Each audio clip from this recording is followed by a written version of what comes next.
ঈদে বাংলা চলচ্চিত্রের সুপারস্টার শাকিব খানের সিনেমা থাকে আলোচনার কেন্দ্রে। তিনিও মনোযোগ দিয়েছেন শুধু ঈদ কেন্দ্রিক সিনেমায়। আসছে রোজার ঈদে কিং খানকে দেখা যাবে বরবাদ সিনেমায়। গত বছর ঈদ ছাড়া মুক্তি পাওয়া দরদ সিনেমার ভরা ডুবি জানান দিয়েছে কেন শাকিব ঈদের সিনেমা নিয়েই ব্যস্ত। আমি আমার ফিউচার নিয়ে ভাবি না। গেল বছর কুরবানি ঈদে মুক্তি পাওয়া তুফানের মতো এবারও অ্যাকশন নিয়ে ফিরছেন শাকিব খান। সম্প্রতি টিজার প্রকাশের মধ্য দিয়ে শুরু হয়েছে সিনেমার আনুষ্ঠানিক প্রচার।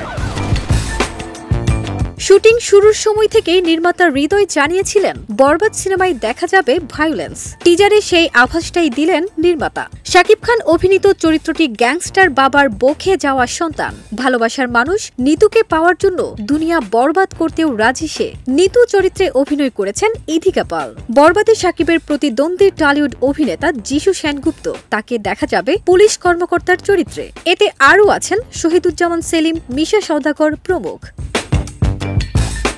শাকিবের সঙ্গে দাগি সিনেমা নিয়ে আসছেন আফরান নিশো। 2 বছর পর শাকিব খানের প্রিয়তমার সঙ্গে প্রেক্ষাগৃহের লড়াইটা বেশ ভালোই জমেছিল নিশোর সুরঙ্গর। অনলাইনেও কথার লড়াইয়ে মেতে উঠেছিল 2 অভিনেতার ভক্তরা। এবার ঈদে তাদের সঙ্গে আরও আছেন সিয়াম আহমেদ। জঙ্গলি দিয়ে সবাইকে চমকে দিতে প্রস্তুত এই অভিনেতা। জঙ্গলি দিয়ে প্রায় 2 বছর পর প্রেক্ষাগৃহে মুক্তি পাচ্ছে সিয়ামের সিনেমা। জঙ্গলি হয়ে সবাইকে চমকে দিতে চেষ্টার কোনো ত্রুটি রাখেননি এই অভিনেতা। চরিত্রটি বিশ্বাসযোগ্য করে তুলতে প্রায় 7 মাস চুল দাড়ি কাটেননি তিনি। শুটিংয়ের পুরোটা সময় চরিত্রের মাঝেই যাপন করেছেন সিয়াম। এতে অভিনয় করেছেন শবনম বুবলি, প্রার্থনা ফারদিন দিঘি প্রমুখ।